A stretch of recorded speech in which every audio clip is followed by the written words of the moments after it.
Oscar BEVIS, IFL TV MTK Global, delighted to be joined by the one and only Nick Manners. How are we, mate?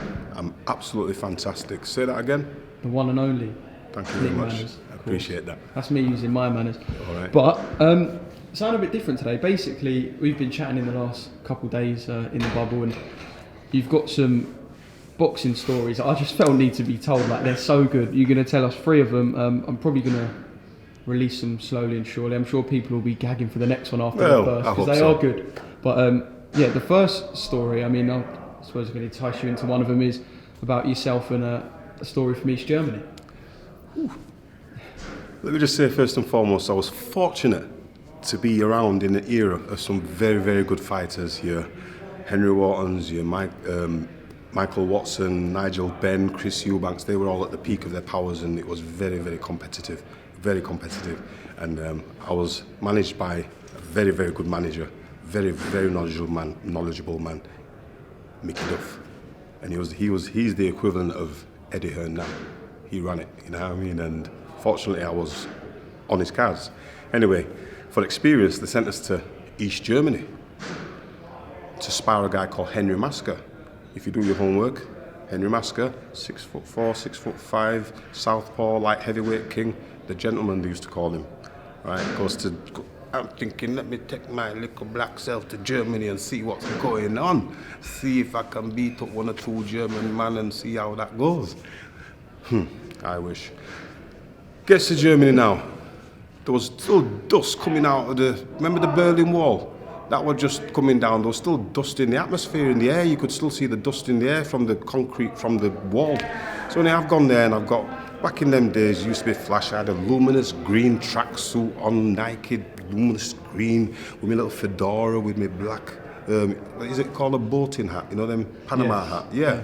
And you just try to create a little style and pretend that you're something, you know what I mean?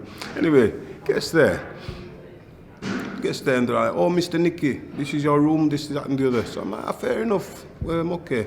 Car will come and collect you in the morning and take you to the gym, no problem. So I'm like, oh, fair enough. Car comes, I can still remember, orange, BMW, big 4-door thing. They came, Mr. Nicky, the car, okay. Goes to the gym. I can still remember the direction of the gym. Anyway, because when you go abroad, the one thing that you've got to do is landmarks. You go by landmarks. So you see something in that... Bang, I remember that. Yeah, because you never know if you're not going to get that taxi. You know what I mean? You never know what's going to happen when you have to run. So anyway, next thing you know, I've gone to the training. So I've remembered, listen, there's a lot of straight roads in East Germany, come on. You know what I mean? So you come out of the hotel, turn left, you go straight down, you go past a big post office, and this is over 30 years ago. Past a big post office, keep going until you get a bridge, get to the bridge, you take a right, take the first right, you're at the gym. That's how clear and vivid it is in my mind. Never forget. Next thing you know, goes in there, spars the first time with Henry Masker, did half all right. Fair enough. They said, oh, we'll see you tomorrow. I said, yeah, no problem. So the man, they'll give you a lift home. So I'm like, no, I'll be all right. I'll just walk home, mate. You know what I mean? I know where it is. Left. Straight up the road. Hotel's on the right.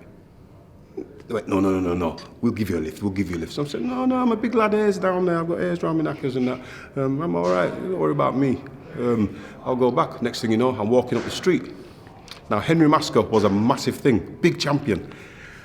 So when all these people are looking at me, and I'm just thinking, boy, they must have announced that I'm here. I don't see many black guys around here, but they must know I'm the boxer who's come to spar their champion. And I was like, yeah. I went into one little place and had orange juice and that, and they was all looking at me, and I was thinking, boy, the champ's in town.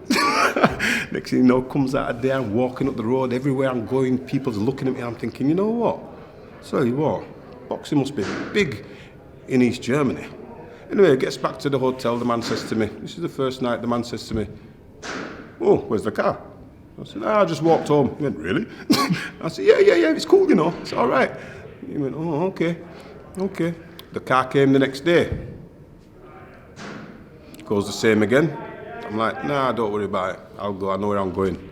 So on one particular occasion, that day. I've gone and I've sat down, so I've left it a bit longer, and it's all expenses paid. So whatever you want to do outside of the hotel, you can spend your own little money. But inside the hotel, everything's paid. You don't have to worry.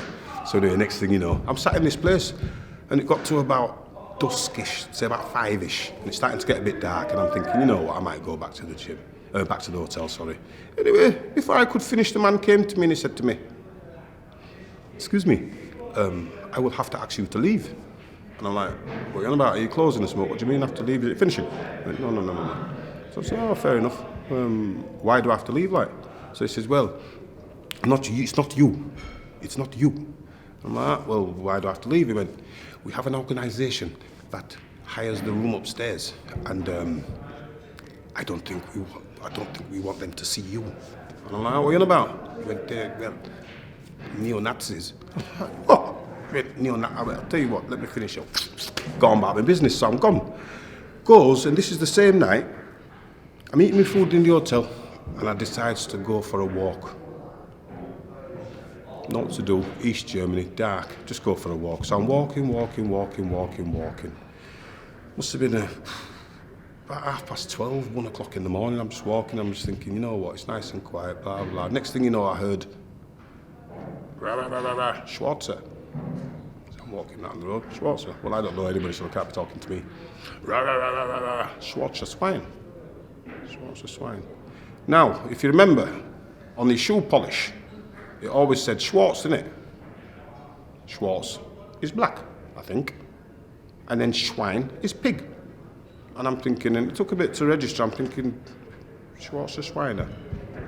Schwarzer, black, Schweiner, pig. Schwarzer, black pig. Shit. Next thing you know, there's a group of guys, and there must have been about 300 yards away, and they're shouting and this, that, and the other. And I was a bit of a piss take anyway, so I'm like, yeah. And I'm waving all these East German currency about. And I'm saying, yeah, I'm going to chin you champion.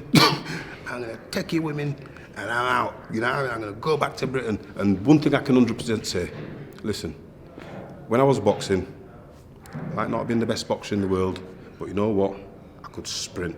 I could do my sprints. So next thing you know, I knew for a fact, listen, Linford Christie could not give me a 100 metres start and catch me. No, sorry, not when he was fit. Anyway, so next thing you know, I'm teasing them. All of a sudden, they started putting on a shift, running after me. And I thought, you know what, it's cool. Make him tire himself out a little bit, and then I'll go for the run. And then I shot off, run up this road, and I heard, and something flew past my head. And I thought, shit. And I ran. Got to the hotel. I'm like, boom, on the night door. They said, they're fucking mental. You know, what's going on? They're going, Mr. Nicky, they're neo-Nazis. And they were on the flyover bridge next to it. They were like, Zikal. I was thinking, why didn't you tell me? He went, we tried to tell you. That's why the car comes for you and takes you everywhere. Because the black men who come here, they don't come out of the hotel. Nobody comes out of the hotel. It's only you. I'm thinking, hang on, why don't you tell me? So then next day, I'm like that, on the phone to Mickey Duff. I'm like, yo, you know, I nearly got shot, you know. These people don't like black people. This is neo-Nazis and all that. They were bullets, man. They shot off bullets. You know what I mean? Listen, they were, and I've gone, listen, they've tried to do me, and listen, he went, character building, Nick. And put the phone down on me. And I'm like, shit. Listen, I went back down to the gym the next day. In the car. Comfortably really? Like that. You better wait for me. In the car. I said, what's going on? Went, oh, Nicky, it's very, very bad. And what you got to remember is that I think it was the Russians and the East Germans, they were poor.